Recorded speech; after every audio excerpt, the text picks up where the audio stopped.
Welcome, Victory the Podcast. Exciting day. One of my favorite athletes coming on. Doc that he just came out with. Metta World Peace is going to be on Metta today. World Peace. And we're doing an opening because He's a little late, and as is Dillon. They're stuck in traffic. Dillon and Metta World Peace are probably commuting together, and they are stuck in traffic. You think they're in the same traffic?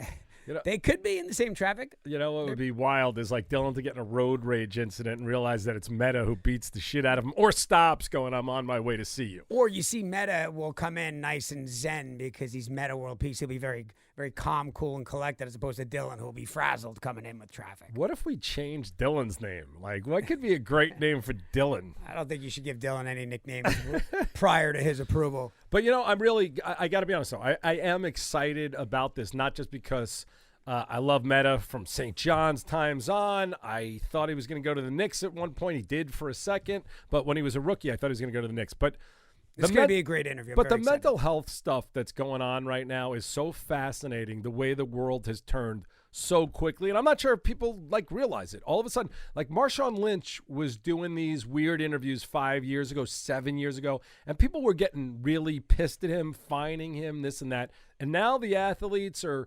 taken over where they don't have to do stuff that they don't want to do, and it's going to happen more and more. Yeah, I mean, like Mark Cuban talked about it. You know, social media has kind of taken a little bit of the power away from the media and put it back in the hands of the athletes. Speaking of Mark Cuban. Wait, I want to get into Mark Cuban in a second, but I'm not done with these docs because there's also, Malice in the Palace, I hope everyone watched it, but also the untold story about Marty Fish, who's a tennis player with Andy Roddick, is a great story as well. And because I have my own personal connection with Marty, who I love, even though he does not like me. But what happened was on the pickleball court, Marty Fish, top 10 tennis player in the world about a decade ago, we're playing pickleball. And Marty's, listen, there's nothing I could do to even remotely be the athlete that this guy could be. I could spend every second of my life doing it. Of course.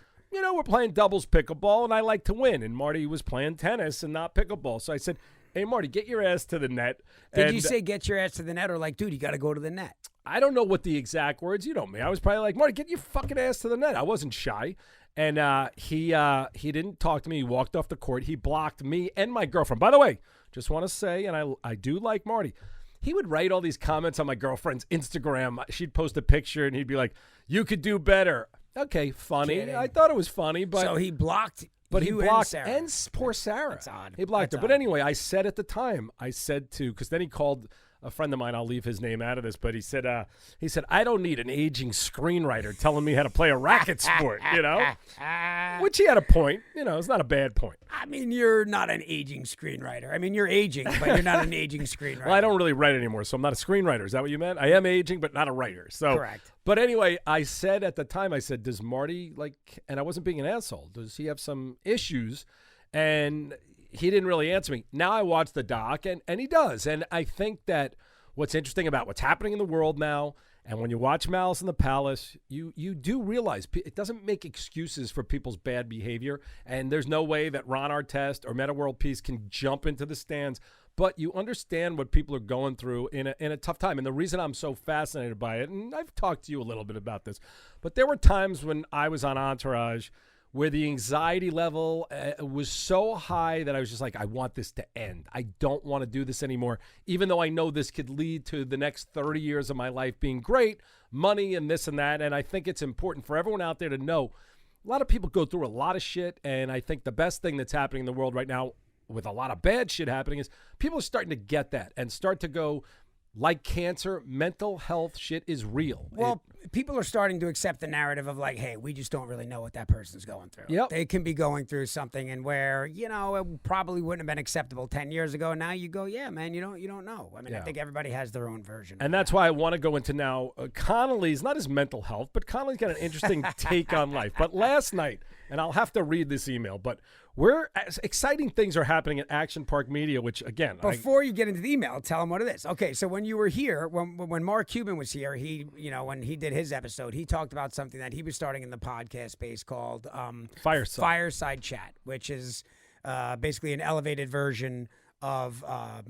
What was the one? Clubhouse, but better and just a little more. It's just going to be like a real interactive podcast situation, and maybe we'll be able to do something with Victory with that or Hollywood Ways. So we get an email here at Action Park, and Mark Cuban is on the email, and it's from Mark Cuban's fireside chat people, and they want to meet us. Yeah, so I want to read the email because I came home. Well, we agreed to the meeting, right? We're excited. We're like, yeah, I would love to do it. Let's have the meeting. So now it's setting the meeting, right? Yeah, but I like how Connolly's like, we agreed to meet Mark Cuban. No, yeah, I obviously. mean, like, we begged but this to meet email, this isn't the first email. We had agreed we were going to meet on whatever the day. Now let's talk specifics. Right? So yesterday I get home and I've been away for a little bit. I haven't taken an edible in like a week. So I think the tolerance actually changes quickly. So I took 10 milligrams, which, is not that much, but I'm high. But as everything a about kite. you changes with 10 milligrams, bro. But I'm like sitting there and don't check your emails and don't text with people that you're talking business with when you're high. It's just not smart. It just is. But I get this email and it says. But we're all on this one, right? We're all on Sophie's on this one. I'm on this one. Yeah. Okay. We could do 5 to 6:30 on Thursday or Friday morning. Okay, so I get this email and I'm very high and I'm like, I'm about to respond like, yeah, it really doesn't like work like that out. I was gonna say something kind of obnoxious, like it really doesn't work like that in Hollywood, like Mark Cuban. That's how it works, But then I took like a few minutes. I'm like, there's no way that's what this meant. There's a period missing, and they're saying 5:30 or 6:30 Thursday night or Friday morning. Anyway, but you're not the only one that read it that way, because Sophie says in the office on the APM chat, like, guys, they want to meet at 5:30 a.m. Right now, everybody has a different reaction to this. Me personally, I lit up like a Christmas tree. I'm like, this is a fucking Mark Cuban test. He's testing me, and he wants to see. Let's throw an early meeting at him. Let's see what these fucking guys are made of. I was fired up. I was like, I will bring the donuts. I love because Connolly calls me, and now I've already realized this has to be a typo. But Connolly's like, listen, I know it's. By the way, I love when he talks like he's my boss. By the way, but he's like, I know it's early, but we really got to do this meeting with Mark. I'm like, are you out of your fucking mind? At 5:30, you want to do the meeting? By the way, I just want to say what my reaction was. My anxiety level at the first email was like, Connolly is going to see this and go fuck yourself. I don't care if it's Mark Cuban or Luka Doncic texting me. No way. But that's not what you went. You were excited. I was so excited. I'm like, this is it. This is my moment. Mark Cuban is ready to come into Action Park, but he wants to throw a little tester out there and see if I will respond. What kind of heart you have. Well, if I would even respond to that being too early or whatever it is. So I was ready to go. I told everybody, I was like, listen. Stock Tip Dave looks a little dicey at 10 a.m. I don't think we have him in here at 5. 5 a.m. is a little early for So you were going to make the whole office come in? Well, I mean, I wasn't going to make it, but I wanted it to appear like, this is business as usual and that there was nothing out of the ordinary about a 5 a.m. meeting. And 5 a.m. And we would pass this test with flying colors. Now, I hadn't had an edible, but I believe I had some tequila. So I was buzzed, but I was pumped. I was fired up. And then collectively we go, this has to be a typo. Well, you called me, and I couldn't believe your attitude. Connolly was like, yo, we got to get ready. We got to look good. And I'm like, and I was ready to do hair and makeup, bro. I was going to have racing hair. I was still a little high, so I'm like, wait, what if Connolly's right? What if they really did mean 5 a.m.? Okay, so, but anyway, I sent the message back. I'm like, is a period missing from this sentence? Is it possible that there's a typo in this email? Is it possible there's a typo in this email? So my dreams were crushed because I really thought, what if, and by the way, what if, I must have been, I don't know, I didn't feel drunk, but I must have been because I was thinking, I really, really, truly thought, part of me in the back of my head thought maybe this is the last test before he comes in and makes a play at Action Park Media. Maybe you will. Well, that's the thing, because Action Park is moving to an amazing new studio. Yeah. We will no longer be harassed or threatened at this place soon. So, but I think you got to have the meeting there. I mean, that's an impressive space. I know it's not ready, but Cuban's not going to be there, and I also realized. How do you know Cuban's not going to be there? Listen, I put nothing past Cuban. I would have been great if my first theory, if he was testing us and he came in and we were like, hey, guys, how are you? Could get you a coffee, get donuts. And we were going to do bagels. We were going to do the whole thing. Well, by the way, Kevin Dillon has pulled up. Okay, well, I was about to say, because you think Kevin Dillon or Metta World Peace is showing up at 5:30 a.m.? Well, we clearly wouldn't have had Dillon at that meeting. Victory, the podcast, we've got A great guest here, Queens native. I'm a big fan. He was one of my favorite college players when it was going on. And then we had him on the Knicks for a minute. And then he went and won a championship for the Lakers, which I'm still happy about. But I'm a Laker fan, so it was good for me. Metta World Peace. What's happening? Metta. Everything's good, man. It's an honor to be here with you guys, man. Hey, you are Queens Boulevard, bro. He's our homeboy from Queens. For sure. Yeah, and you're living out here now. And how is that going? And you're starting a podcast. Yeah, I mean, I kind of stayed away from media for a long, long time.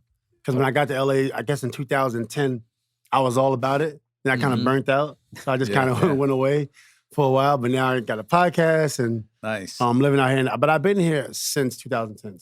Right. And any new albums? I mean, you rapping or what? I know. Actually, my last season, I did 3 albums.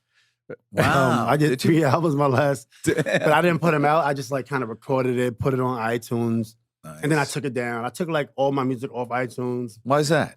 Because it wasn't how I wanted it to be. It wasn't perfect. You know, I was trying to tell a story, but I'm the type of guy I can do it by myself. Mm-hmm. But when you're doing music, like you need producers, you should have writers, you should have like an A&R. And doing it by myself, it never came out how I wanted it to come out. So I took it all off iTunes. Yeah. Dillon has some folk songs that he's never released, which hopefully we'll get at some point. You used to carry a mic around, didn't you? Like in the car and just freestyle?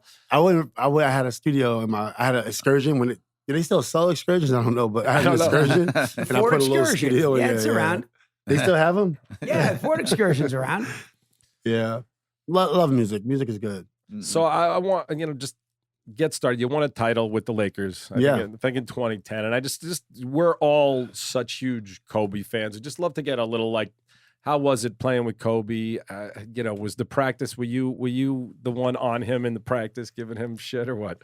Well, in training camp, you start out training camp, you got about maybe a 20 plus roster. Mm-hmm. So everybody's mixed in. And then I had some, interaction with Kobe in terms of being on the opposite side. But Phil Jackson, he likes his starting 5, to play on the same team all the time. Mm-hmm. Like never likes to really put somebody on the other team because he wants you to build chemistry, constant chemistry. So me and Kobe, we had like a couple times where we competed against each other and then maybe in some drills. And I really enjoyed it because he's so competitive and, he's so competitive. And it just showed why he was so good. He would score when I would think I have him. I would think I have him in a bad spot. And he just get out that bad spot. It's just like, he's incredible. That's interesting to know about Phil, though, because anyone who's listening is not a basketball fan. Metta is definitely one of the best defensive players we've seen. Ever. And I would think that Kobe would want to be going right at you in practice. He did. But not even in practice. I don't know if you guys remember when Metta played for the Rockets in 2009 in that playoff run. Him and Kobe looked like they were ready to kill each other. You guys almost came to blows. Yeah. And then next year he was on the team. So clearly Kobe's a guy that wanted guys that weren't afraid to go up against him, correct? Kobe liked tough guys. He liked tough guys. And Kobe was extremely tough. I knew he was tough, but playing with him and practicing with him, then I saw like, oh wow, this guy really is tough. Yeah. It's not it's not a chink in his armor. In terms of toughness. And I could tell you guys were good friends too. I could see that there was a lot of love between you. It was. In the end, when you guys won the championship, it was pretty cool. Yeah, it was cool. It was more like a thing where, because, Kobe is publicly a kind of an introvert, right? Yeah. Not too social with the exception of a few people, but he's all about the game, mm-hmm. And then I'm kind of the same way, right? So it was like really interesting because we had a good relationship, but it was based off work ethic. Yeah. It was like, I'm coming to work every day. He's the man with the Lakers. I'm just coming in, but I'm coming bringing that work. And it wasn't like we go out to eat lunch. It wasn't like we never had dinner. We never had lunch. Mm-hmm. But it was always like, we're going to war today. Yeah. And it was like that mutual respect. And everyone says that about you, aside from we know, Metta, there were some incidences that you've had at times, but no one ever questioned your work ethic and that you were one of the hardest working guys in the league. Do you think that's just something you're born with, or did that your family instill that in you? Or where's that come from? I mean, a lot of things. I think like every team I was on, I always wanted to be the hardest worker, and I always wanted to work harder than the last guy on the bench. right? So, and I felt bad for that last guy on the bench sometimes because I'm always trying to work harder than that guy because I know they're trying to make the team. Yeah. So they're trying to work harder than everybody. Yeah. Right? So that's the type of energy I brought, but I brought that every single day. And sometimes, I don't really miss it, tell you the truth, because being that motivated is, I don't know, I felt like I didn't get a chance to live like life. Yeah. Biting down every single possession, every practice, thinking about practice. And I felt like I missed out on a lot with that type of intensity. Yeah. Well, because you were known for your hard practices too, right? You would go hard in practice. Man, I had practices. My first Chicago Bull practice, I body slammed Tony Kukoc. I was a rookie. Fight with Tony Kukoc. First practice. Scottie right? Pippen probably loved Tony Kukoc getting a lot of heat over the years, hasn't he? I love Tony Kukoc. He's a great guy. I just met him in Chicago. We played in a golf tournament. He's a you was great there? guy. Yeah. And I he's saw a good pictures. golfer, man. He's a really good golfer. I saw a bunch of pictures online with Tony. I love Tony. Yeah, good dude. Good dude. But you body slammed him on the first day of practice. He was so mad. He didn't. Well, it wasn't my fault because I was a tough defender, and I'm bringing it, right? So when I was guarding him in practice, I was giving him no room, and they're like, who is this young defender? So he got mad, hit me with a couple elbows in the chest. The first elbow, I'm pretty tough, so I'm like, okay, a nice little elbow, it's cute, right? Then another one came, I was like, this is the NBA. Then 2-3 more came, and I'm saying, I think he might think I'm soft, right? So then I just kind of took it to the next level. All right, but give me a body slam. I mean, you said it wasn't your fault, and you body slammed him. So let me hear how that goes about. That it wasn't your fault. Well, I was extremely upset. So I was guarding him on defense. He was like, right? So he hit me with elbows in my chest. So then I'm going back on offense, but I'm thinking defense, right? So I'm going back on offense and thinking defense. I just picked him up and scooped him. Wow. I love that you say it wasn't your fault, though. So it wasn't my fault. The fact that he elbowed you made it his fault. It was his fault. But he's a great guy. I remember playing behind him in Philly. He had 33 points. It was his last game because he had a bad back at that time. Right. And then I remember playing behind him, like, I'm going to learn so much. And he was one of my favorite players because when I changed my number to 23 in Indiana, it was for Michael Jordan. Yeah. Then I changed it to the 91. And next year, when I got suspended in 91 in Detroit, oh my goodness, for Dennis Rodman, right? So it was what a coincidence. But then I was going to go 33. Then I was going to go number 7. Then I was going to hit B.J. Armstrong. I was going to change my number to all my favorite Chicago Bull players. But it just got cut short. I love that you do that because usually people want to stick to that number, but or stick to that name. Yeah, well, Metta doesn't stick to a name or a number. I get bored. Wait, when you were in China too, you had some panda name, right? What was your? Well, the panda's friend. The panda's friend. I love it. So, but let's go back to Queens, right? Is it true that you and Lamar Odom, like, you guys grew up together? You guys like in the same neighborhood? You knew him when he was a kid, when you were teenagers, kind of thing? Yeah, I mean, Lamar was from Jamaica, from like 50 Cent is from. Wow. And I was from Queens, where like Mobb Deep, MC Shan, Nas, where they from. But the first time I saw Lamar, we was 11 years old, actually. We was the same height. And then one summer, he came back 6 inches taller than me. Wow. Right? And I'm just like, oh my, how did you do that, right? And then we played in a tournament in Ravenswood on 21st Street. And then from that point, he grew a relationship with some of my friends in Ravenswood, which was about maybe 5 blocks from Queensbridge, where I'm from. And then, so I would see him more, and we played on the same AAU team. Got drafted the same year. He went number 4, I went number 16.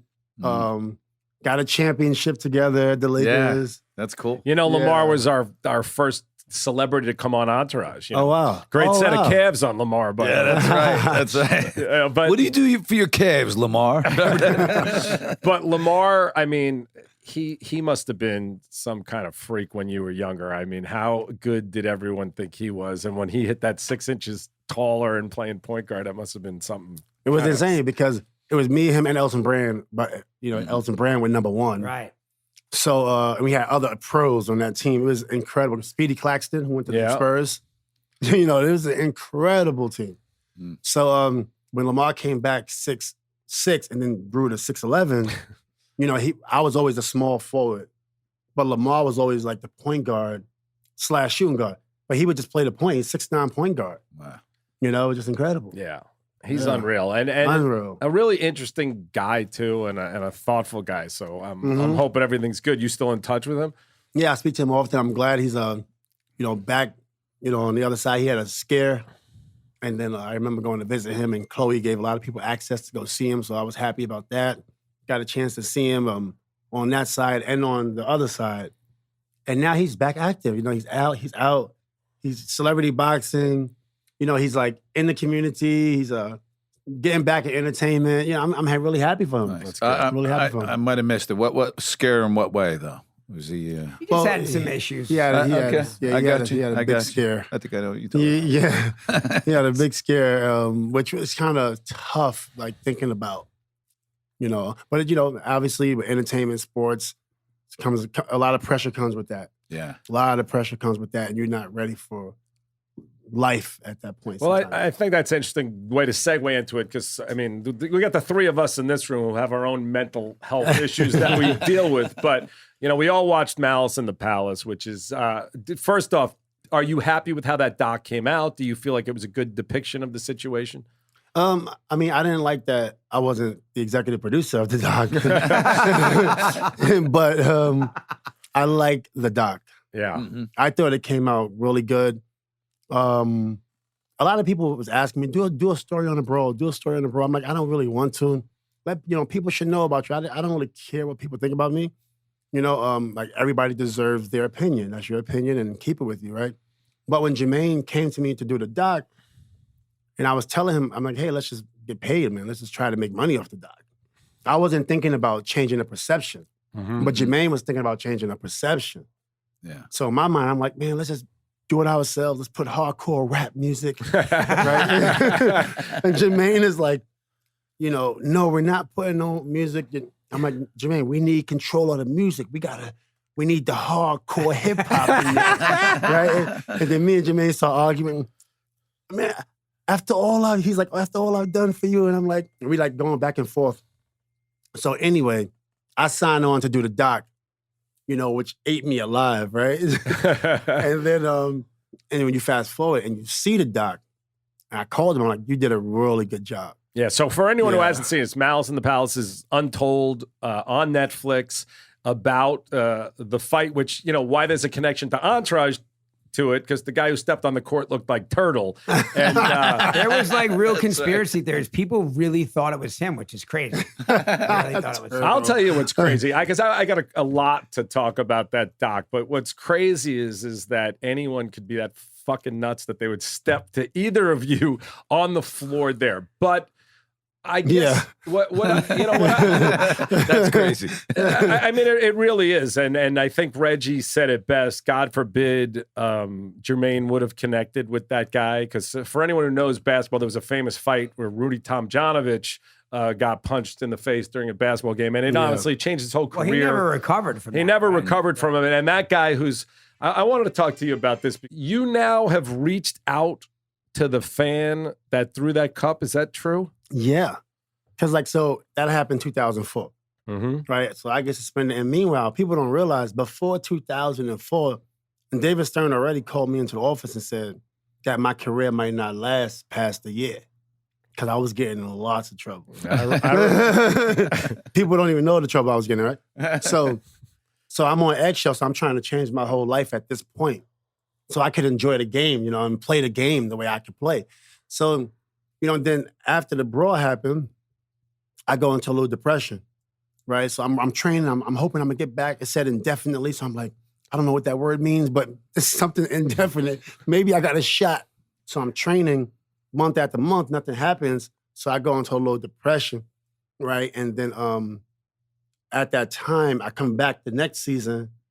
I'm okay. I'm averaging 20, but I'm still not the same. So I was trying to get out of Indiana. And then when I got out of Indiana, I actually got suspended again from Indiana the next season. For what? I don't remember that. Just for detrimental. Conduct unbecoming of an NBA player. Right. So I got suspended, and they just and then I went to the Kings. But by that time, I'm out partying, all type of stuff.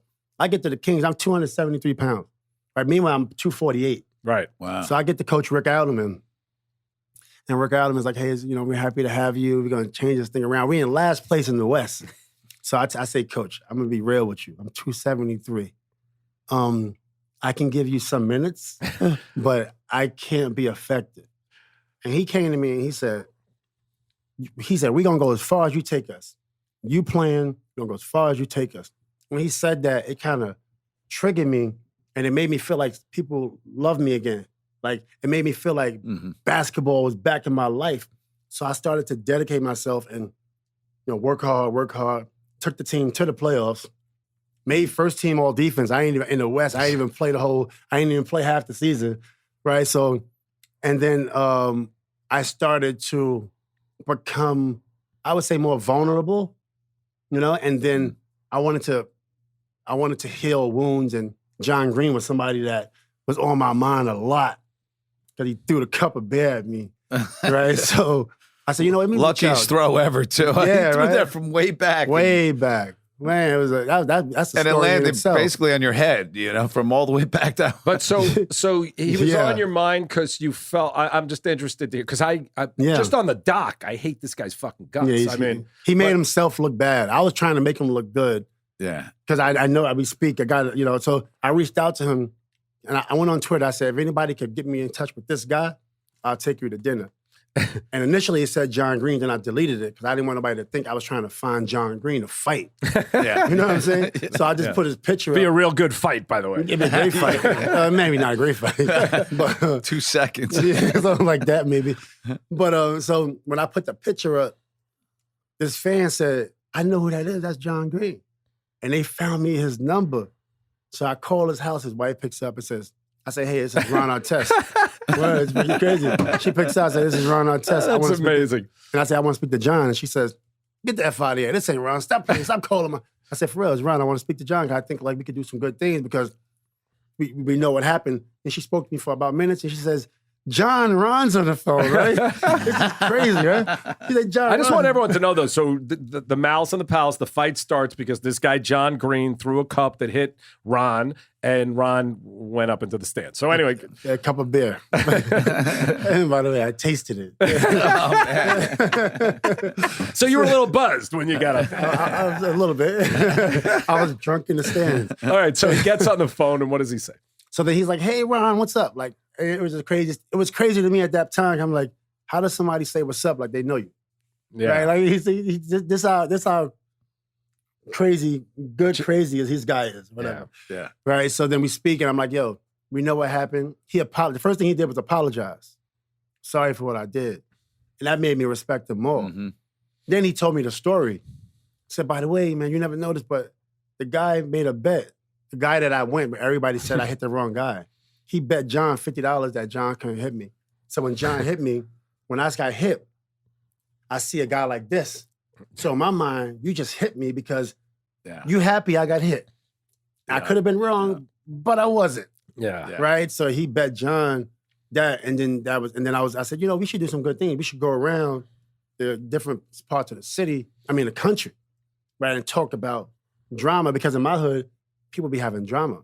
Yeah. Right? But they can't get over that drama. People be dying because of drama, right? So I'm like, we could actually turn this into a big positive, right?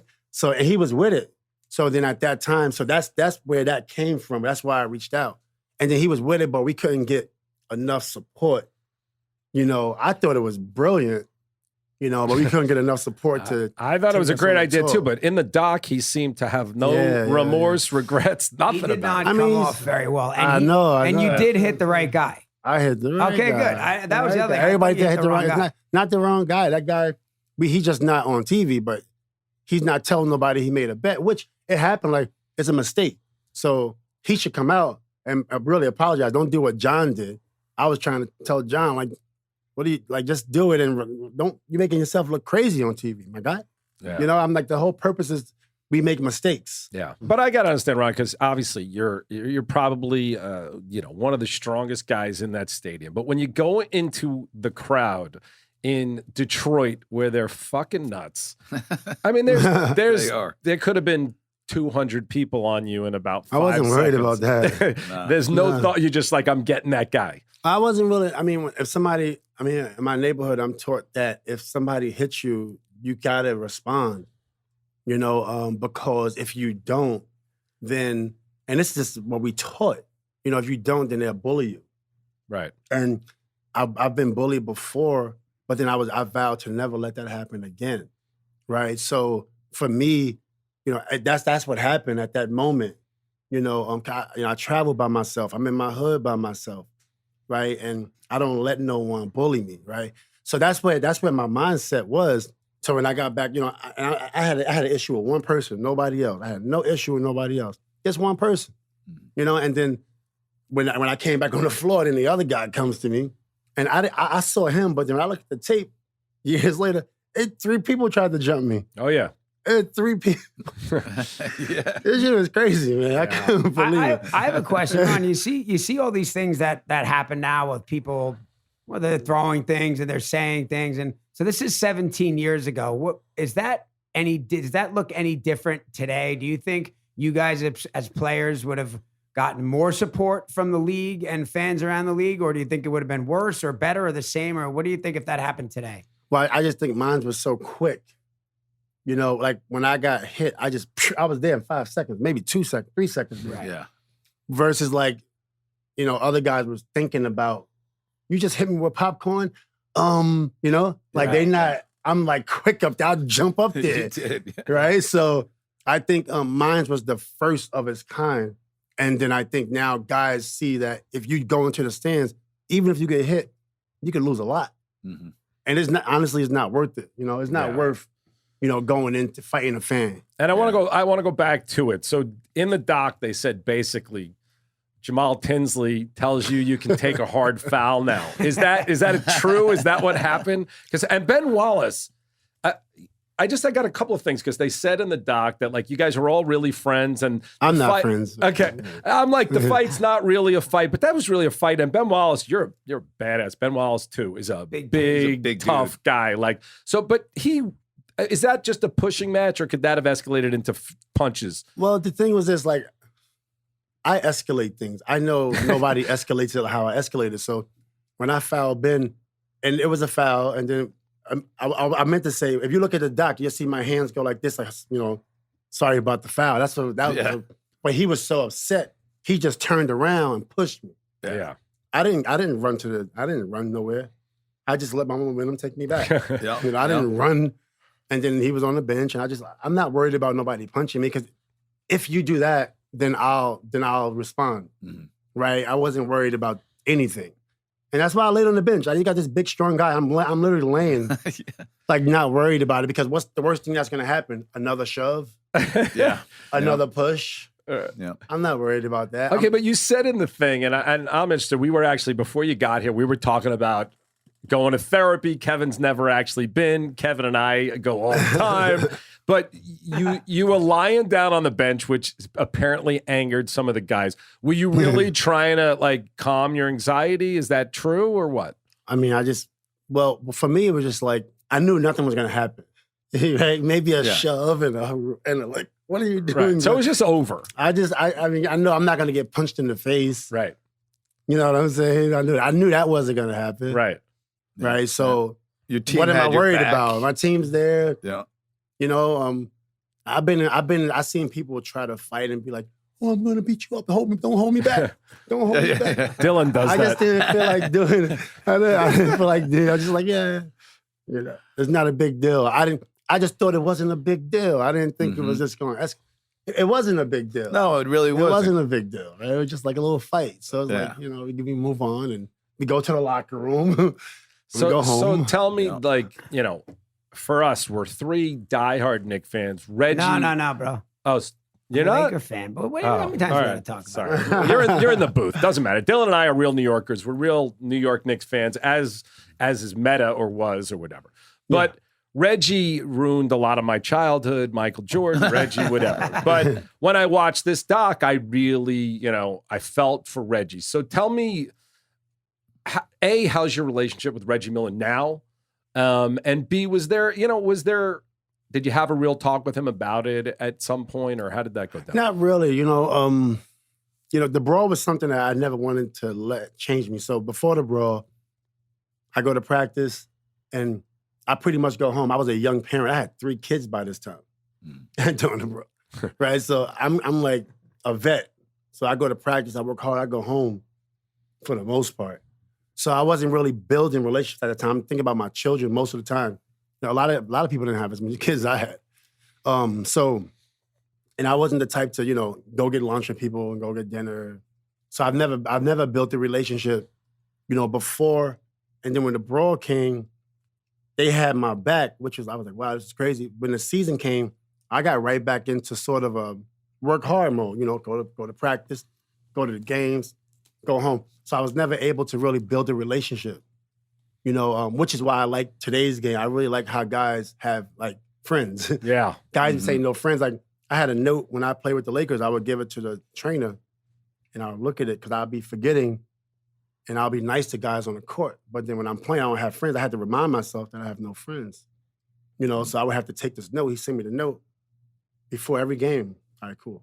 No friends.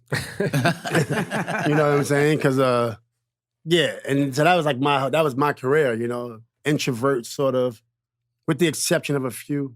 Mm-hmm. Yeah. Well, I think that's what makes it such an interesting time for sports. Mental health, people's backgrounds are now, people take that into consideration when people do actions, whatever they may be. And we see it going on with Naomi Osaka and, Marshawn Lynch several years ago. Simone Biles. Yeah. And now people... Kevin Love, who was also on Entourage, who we love. And I think it's really interesting that now people are taking the time to go, okay, some people are dealing with other stuff. Ben Wallace at the time, he just lost his brother when that fight happened. So, but what regrets do you have about anything in your career? You were such an incredible athlete and a great basketball player. Do you feel you maximized your potential or no? For sure, I didn't maximize it. Yeah. For sure not. And it's crazy, like, I didn't maximize it, but, I have the defensive player of the year. Then I was probably going to get it the year I got suspended. Mm-hmm. So that's one that's missing. I just became an all-star. I was definitely going to be an all-star again. That's another one missing. Yeah. I was 13 All NBA before that. So that's another one missing. Mm-hmm. And then I get back to Indiana after the brawl. I get suspended. So that's more awards missing. Yeah. And then Ben gets Defensive Player of the Year. I love Ben. Mm-hmm. He gets Defensive Player of the Year, the brawl year, and then the next year. Right.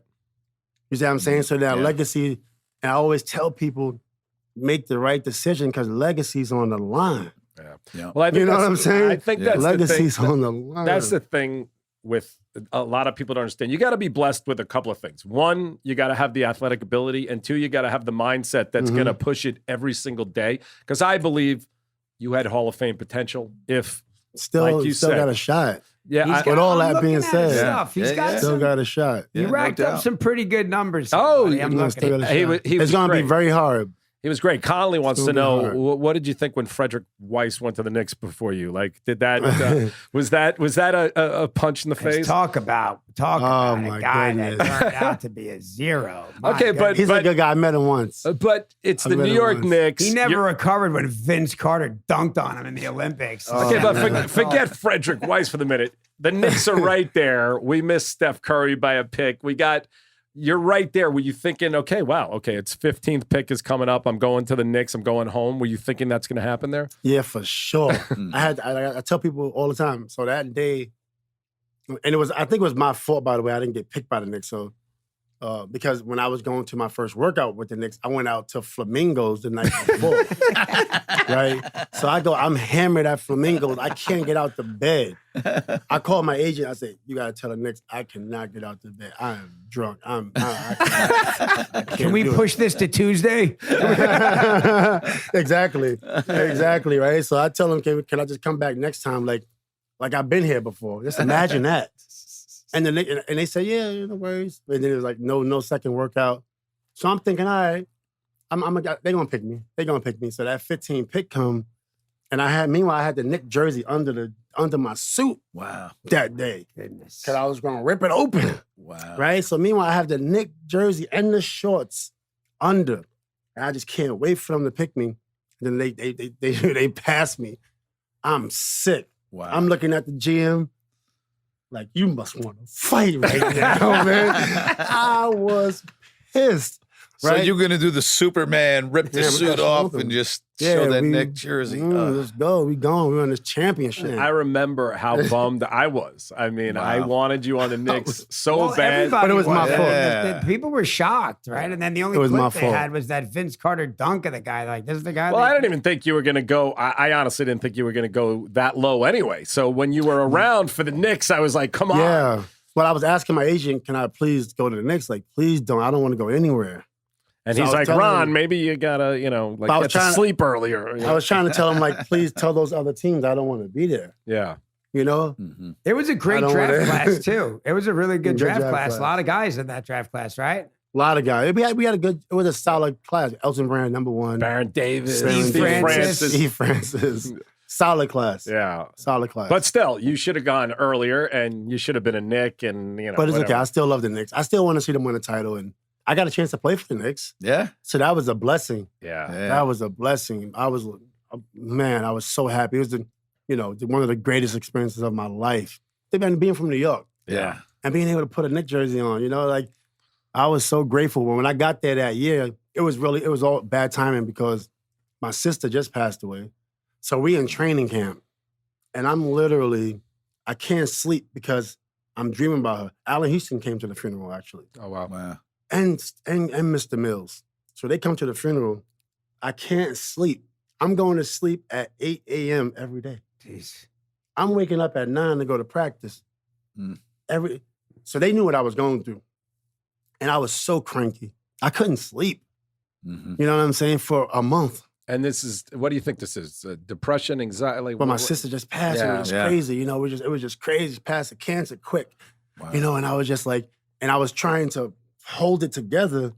But when I would get, I wanted to win this title with the Knicks, even though I was just looking straight forward. This is the one opportunity, to win a title with the Knicks, even though we're not that good. But who cares?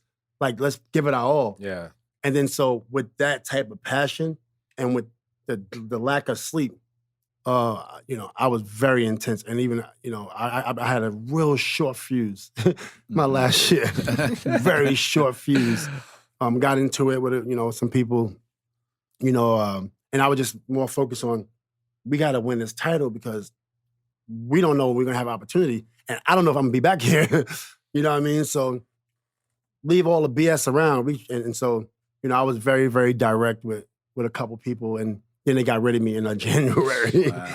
Yeah. So Metta, I mean, I think everyone is listening, and I think everyone, like the three of us in this room, it's like maximizing your potential and letting not personal shit get in the way of it. But now you really seem like a really focused, happy, personable guy. Now, what's been the biggest change for you, and how did that happen? I mean, I think over time, just being content, like what makes you happy, right? And I remember when I first retired, I came to LA to party, quite honestly. I came here to party, right? But then I had to downsize my thought process on who I am, Yeah. And I started to do that about 2015. It's like, just relax, chill out. You don't need the limelight. You don't need to always show up, impressing, and just like live your life, like be happy. That's it. And I think that really helped me out tremendously, and then I got off, like I deleted my Instagram, deleted my Twitter, just to like be myself for a while, Mm-hmm.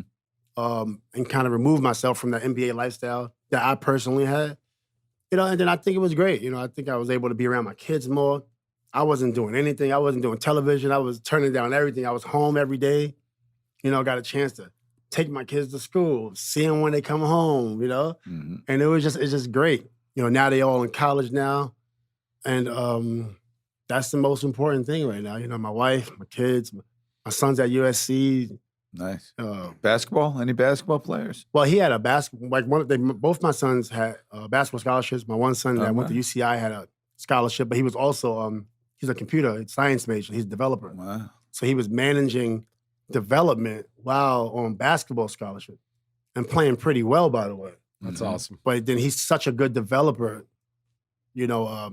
He just chose to develop. So he went to USC for cinema, like CGI stuff. All right. Then my other son's trying to go to G League, and my daughter's in college. That's great. Nice. I'm And glad. is it true that you donated your ring, Yeah. your championship ring, to a mental health awareness? What was the story behind that? Because that's pretty incredible. Yeah, man. It was just like when I won the ring. First, I always wanted to win a ring with Indiana. Right. You know, and so for me, it was just like, if you put your mind to something, you're not gonna go into it with the intentions on failing, you know? You want to win, right? You're not gonna accept failure. So since I didn't win a ring with Indiana, I felt like that ring wasn't real to me. You know what I'm saying? Right. It was, but It's real. you hit that big real, three. You but- hit that three, bro. That I three was real. Yeah, that was for sure real. It was real. Real nice. But it was just like not winning the ring with Jermaine and not winning the ring with that team. I feel like I didn't accomplish everything. I'm like an all or nothing guy. I got rid of my award. I had no awards. Give them away. You know, my ring got rid of, you know. So for me, it was like, you know, it wasn't, it was supposed to be like 2 rings and 3 defensive player of the years and more all-stars. And since I don't have that, it's like, all right, this is not what I don't want one trophy or one ring. I need multiple. So to me, it feels like I didn't accomplish nothing, but it's good because it keeps me motivated for the next thing I do in my life to see it through and try not to make the same mistakes. Yeah. So I just raffled the ring off, raised $670,000, gave all the money away to mental health institutions. That's and amazing. Nice. you know what? It's a good thing. The Lakers was a part of that. You know, I'm still, you know, work with the Lakers to today. I'm really grateful for the Lakers, but personally, I didn't accomplish what I was set out to do, which is win a title in Indiana. Yeah. Right? Yeah. And has Reggie and Jermaine forgiven you? You kind of skipped my Reggie Miller question. Yeah, well, yeah. Do you talk to Reggie or no? He actually reached out a couple times. He through a direct message on Instagram, you know, and also he put the Brawl brothers when the doc came out, and we kind of like each other pictures sometimes. Right. So you could tell, you know, that someone is like, they see you and he's busy and I'm doing my thing. So, but we never ever had that type of relationship where, hey, let's go to dinner. Mhm. It's the same. Yeah. But he's always he's mature. I was a young, stressed out player. He was a vet, so he was even looking at me different. The same way when I was a vet, how I'm looking at the young players, even through their mistakes, right? They can make a mistake that could affect us, but it's like, you know, they're young. We have to teach them. You know, we have to mentor them. So from his perspective, yeah, we could have won a title, but he was mentoring, he understanding of players and things we go through. Right. You know, so it's been the same, you know, with Reggie. Reggie's just a great guy. Yeah, good. And I know he plays ping pong. It's supposed I to be a heard. setup. Me and Reggie are going to go at it. Doug, at some Reggie point. Miller I'm is going playing. to And spank you. don't. He's Reggie By Miller. the You're way- a great Doug, you're the best ping pong player I know. By the way, a year ago, Su Yen, who taught Kevin Dillon for the show to play ping pong, taught him somewhat. She's good. She's But real good. anyway, 3 years And he's ago, I would taking have. lessons, bro. Forget it. You're done. 3 years ago, I would have beat the hell out of Reggie. I haven't played a lot yet, but I'll get back into it. I'd love to play Reggie. But who was the toughest guard for you? Who was? I mean, is it Kobe? I mean, who is it? I think Jordan was the toughest for me to guard. Right. You know, I played. He was older, but he was just really good. Like he is, right? Pretty good. He's really good. Up in the LeBron. When LeBron was younger, he was still really good, but when he got older, he became tougher. Kobe was always consistently kind of tough. But me and Kobe, we missed each other during the era because I was on the East and I was suspended. You know? Right. So I didn't really see Kobe until 2006 Right. consistently. You know, and at that point, he was tough at that point. And then LeBron, I saw LeBron more 2003, 2004, 5, tough. And then Kevin Durant later became tough. Mm-hmm. In the beginning, he was really talented, but I think I gave him a different look. Then when he got stronger, then he became tough. But overall, I would have to say, I think Jordan was just the toughest. Yeah. Do you keep up with the game still? Do you watch it? Are you you watch it regularly, or is it something? Yeah. All the time. What do you think of the upcoming season, and what do you think of the Knicks? I love Julius. He was on the podcast. What do you think of the Knicks coming up? Well, I just want to see the Knicks win a ring. Me too. Yeah. So I'm just like, I'm not in the front office. I know nothing that was happening there, but I see the team. Yeah. And I'm just like, okay, this is what we have this year. Yeah. All right. But we got Kemba Let's go. now. We got Kemba, another homeboy. So another New York grown kid. So that would be incredible to see the Knicks win a ring. That would be incredible. Who was your favorite growing up? Did you have a favorite player? A Knick player or just Bernard? He's before. Maybe Ewing. I don't know. I mean, Oakley. Yeah. I mean, Oakley's your kind of guy. Beast. Anthony Mason. I love Anthony Mason. All the guys. The whole team it wasn't like John Starks, Anthony, Ward. Yep. They wasn't like the most talented, but they were just so tough. Ward was just steady, right? And can you imagine them throwing Oakley out of the fucking Garden? I mean, is that insanity or what? I mean, it was kind of crazy to see, and I saw it. I didn't read no stories, but I was like, I was interested in it and curious. I don't know what he said. I seen some things. I wish that would have never happened. Mm-hmm. I don't think it was supposed to happen. Apparently he was trying to talk to, I guess, the owner, I guess. Yeah, it was. It's an ugly, it's a black eye for the Knicks. Charles Oakley is the god. The bottom line is nobody in New York likes the owner, Dolan. And, Charles Oakley should be able to say whatever he wants in the Garden, provided he's not threatening anybody or anything. And then Ewing had a hard time getting into the Garden at some stage. Yeah. What's up? Right, I did see that, too. Spike Lee had a hard time getting in Patrick also. Ewing didn't have a laminate or something stupid. Like he needs a laminate. We want to talk about a couple of things, but you've got this new app coming out. Tell us about that. It's fun, man. It's called X vs. X Sports. And when I retired, I still wanted to play basketball. I played 18 years, and I wanted to do 20. So when they not retired, when they kind of pushed me out, and you're getting a little old, I wanted to go travel the world and play basketball. So my thing was I wanted to go to Croatia, Serbia, because they have a lot of great ballers there, as Tony Kukoc, Manu Ginobili. So I was going to create this app to go travel, and rather than give people my number and say, hey, call me and let's go meet at a park, so I just create an app. So after we play, you don't have my number, So when I was doing it, I was like, oh, wow, I should. And initially I was going to go by myself. But I said, I need to bring people with me. So I said, I might as well just bring basketball players. So when I was going to do it, then more ideas started to come from this one idea. And I was like, oh, wow, this is going to get expensive. I got to get this paid for. So I took a step back and said, how can I open it up for the masses? So what we just decided to do was create an app, sign up, create a basketball game, invite your friends to a game, input the total score. Now you can input your stats. Any level. Any level. Right. But it's like a pickup game app, right? So you could challenge guys on different levels that you wouldn't know from a different place. I love that. Like, Yeah, hey, we're going to get R5 and we're going to come to your town and play your 5. Yeah. So basically, wherever you are, you can find a game, and that's great. What's the app called? It's called X vs. X Sports, so X versus X Sports, just based off competition. All right, Nice. and you got a podcast coming. Yeah. With Podcast One, another rival of Kevin Connolly. Be careful. I don't know if we're allowed to talk about that in here, but what's the podcast going to be about? So the podcast, it's called Metaphorically Speaking. We actually came up with the name and did 3 shows in 2014, but we didn't really know how to distribute it. You took a hiatus. We just we just call it Metaphorically Speaking, and somebody said, hey, let's do a podcast. I said, hey, let's just do Metaphorically Speaking. We have it already. So, basically, Metaphorically Speaking gives people an opportunity to metaphorically speak, right? So say what you want. I had no plan. I had no direction, honestly.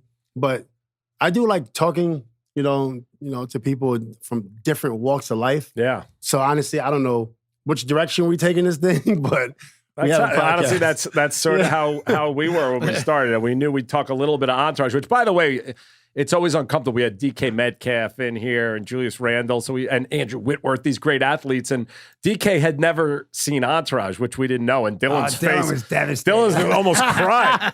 So Dillon cut him from his fantasy team. Matt, did you watch Entourage? Do you know it? Are you familiar with it at all? Or? So it was y'all was on air for what, 8 seasons? 8 seasons and a movie. Seasons. 8 And seasons. the movie, right? And the movie. So I did watch a couple of the episodes. Yeah. But and then at that point, I was still in my prime, right? So at that point, everyone was trying to do Entourage, right? Everybody. Right. So we was like inspired by Entourage, you know? And I think Curb came after, maybe? No, before, which Curb is came crazy. And it's before. still going. Still going. And it's still going. Yeah. It's very cheap show. So I didn't realize this was before. Yeah. So, you know, so from watching, you know, and at that time, loving entertainment, you know, it was very inspiring. Cool. You know, and from Queens. Yeah. It was just crazy. Like, Yeah. you know, and it's like, it seemed so easy. It seemed like it was easy to do. Like, just guys from Queens just got a reality show, but it's not real reality. Like, how is this even possible? Yeah. But it was cool. Obviously, it was a big hit.